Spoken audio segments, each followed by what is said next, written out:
This Affinity Space is a fan community dedicated to the Walking Dead game. The game is a choose-your-own-adventure story based on the Walking Dead TV series. Some of the Affinity Space posts deal with the difficult choices the game entails and request support or information from other players on the outcome of these choices.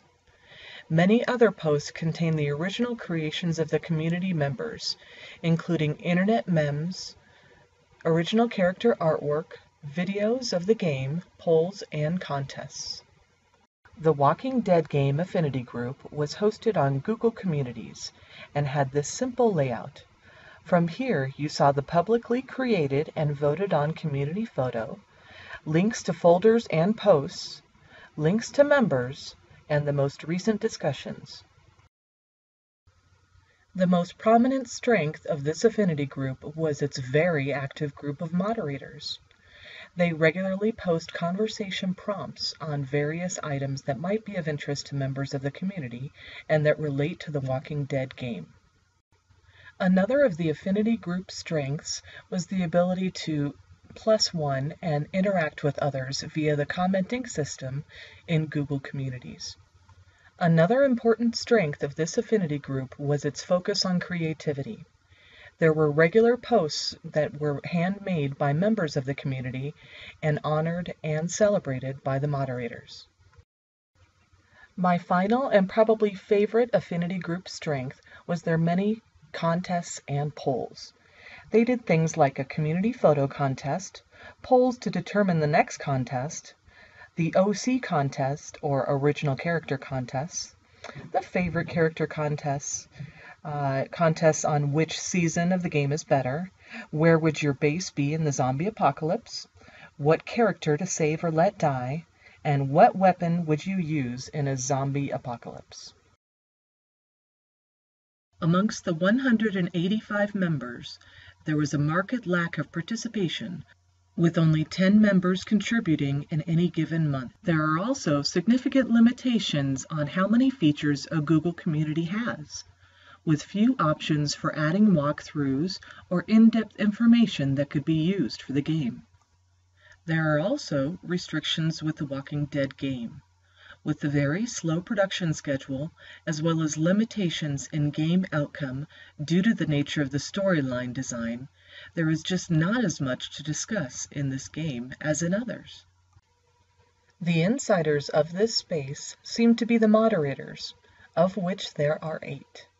These members regularly post on the site and come up with contests for other members of the community. Besides this core group, there's not a lot of participation from the rest of the community.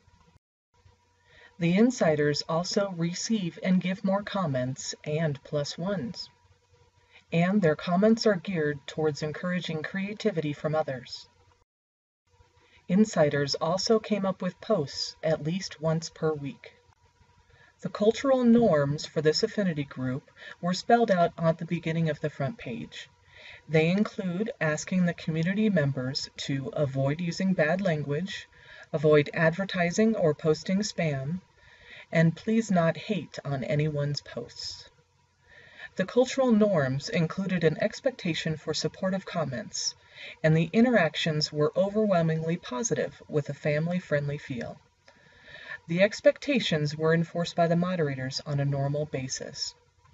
My first observations of the Affinity space were the various contests and polls. These contests celebrated the special designs of community participants. The moderators encouraged creativity and self-expression with all of the contest entrants. Whether it was complex computer animation or simple pen and pencil drawings, everyone was encouraged. In the end, creativity was always encouraged, as is evidenced by the winner of this original character contest, Luna Wolf.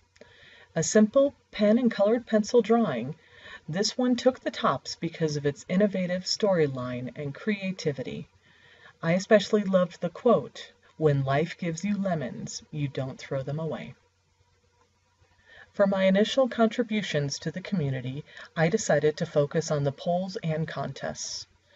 I started by reading how awesome certain characters were, what type of food I'd want to use in the zombie apocalypse, and what original character picture to use for the front of the Affinity Group website, among several others.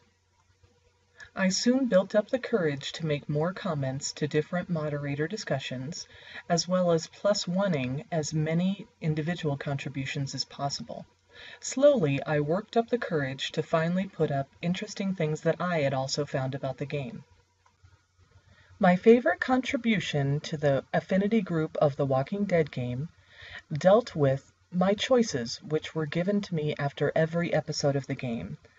These were always a conundrum for me, as I wondered, why did 70% of the players shoot Kenny? And why was I in the minority of 16.6% of players who were with AJ at Wellington? Did I do something wrong in my gameplay? So I was quite excited to find this article to contribute to my Affinity Group. If you didn't kill that zombie, maybe I won't. This dealt with the moral complexity involved in the game, and even explained how a teacher was using it in his ethics class. This article by Laura Hudson was very illuminating. It told the story of a high school teacher in Norway who was able to integrate the Walking Dead video game into his class curriculum for an ethics class. Before each decision, he discussed various ethical frameworks, including relational ethics, consequential ethics, and ethics of duty or virtue. After the discussion, they would debate each choice that the game gave you, and then vote as a class on which way to go. I especially enjoyed this quote here. Depending on what kind of ethics you base your arguments on, there are no evil decisions in The Walking Dead. Rather, are you making decisions to create the best consequences or making sure that the action itself is a good deed? This is another quote that directly tied into my experience with the Affinity Group. These morally ambiguous forks in the road have prompted passionate debates, both online and offline, about which choices players believe are right, wrong, or even unforgivable. And of course, the comparative data that appears at the end of each episode feels like a conversation all its own, a digital expression of social norms that can leave players feeling justified or judged by the decisions of their peers. This is exactly how I felt when I examined my episodes in relation to the others in the Affinity Group. It was interesting to see the debates that went back and forth on different choices and different ways that the storyline could go. But sometimes I did feel judged by those on the space. Connecting with G and Hayes' Affinity Space features, I felt that this was a common endeavor in which many people in the space have a shared passion. It was obvious that both the participants as well as the moderators loved the game and were trying to find new ways to talk about it all the time. Another key feature was that everyone could produce and consume. There were contributions from graphic artists, experts in the field, and little kids playing on YouTube, and it was all encouraged. One final Affinity Space feature was that people got encouragement from an audience and feedback from their peers. The moderators consistently supported any new entries, no matter how basic, and they also gave technical assistance to others. Constructionism places equal importance on the individual learner and the role of social participation. Here, the individual, the artifact, and collaborative input from the community shape learning, participation, and sharing. Community members shared and created their own game artifacts, collaborated on art and role-playing, supported each other's shared artifacts, and in the end enhanced the gaming and learning experience far more than simple gameplay ever could have. Meaningful gamification focuses on introducing elements of play instead of elements of scoring. The same activities will not be meaningful to all users, so designers need to provide a variety of game-based activities to appeal to different users. The moderators of this Affinity group did that by introducing different activities to appeal to the different members in the group, including role-playing posts, polls, artwork trading and displaying, and episode analysis. Introducing playful elements like these encouraged participation in the group, as well as sustained interest in the game once it was completed. As an introvert, I have been reluctant to explore the social aspects of gaming and learning. My previous experience with these groups was one in which I felt excluded due to my inexperience with the game. So I was excited to find in this affinity space an open and welcoming environment which was very accepting of differences. Through participation in this site, I was able to open up socially, starting slowly with +1s and polls, and then going to commenting as well as posting on the site. By the end of my experience, I felt totally at ease contributing socially to the site. I was even able to collaborate with others on the sites through role-playing posts.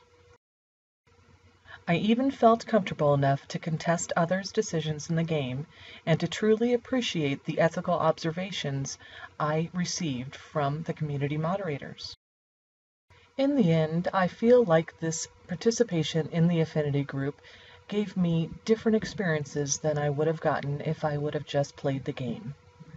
By experiencing this other group's ideas and expressions, I learned that we are all teachers and students, that everyone's voice matters, that we must embrace creativity to learn. And I also gained a new appreciation of how I can look at things differently from others' perspectives.